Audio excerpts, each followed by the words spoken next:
You wake to silence. Not the kind you trained for. Not quiet like sleep. A silence that carries absence. Your phone buzzes. One notification. A single number. 0. The bank app blinks an empty balance. Your cards decline. Lights go dark in your building. Not by accident. By erasure. You are still you. But everything else has been edited out. Your watch still ticks. Your name still fits your face. But your mailbox is a ghost town. You scan the room with the plastic calm of someone who has rehearsed loss in hypothetical scenarios. This is not a drill. This is live. Immediate impulses push. Panic. Denial. Rationalize. You breathe.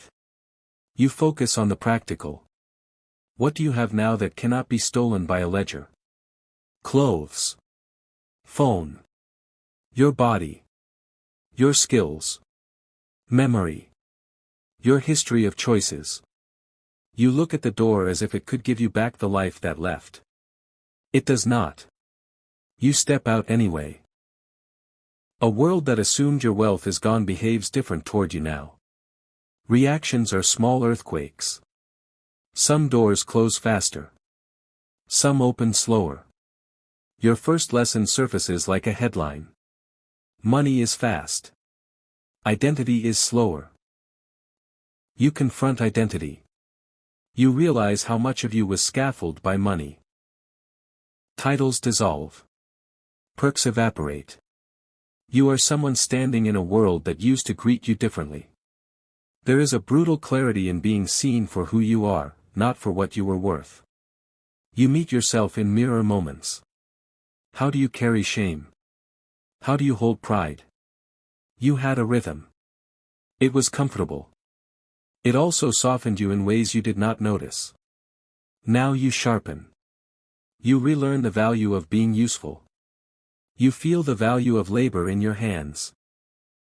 You discover the dissonance between your measured generosity before and the desperation now. This is not punishment. It is data. You catalog mistakes and soft habits. You keep the parts of your former life that served others, and you discard performances. You begin to build a new narrative. Not richer or poorer. Truer. Level 4. You examine systems. You see which institutions kept you afloat. Insurance. Banks. Networks. Some crumbled fast. Some held like slow bridges. Public services are revealed. How long before help arrives? Not long enough for many. You learn which rules trap people and which rules protect them. You see that luck and policy mix in odd ratios.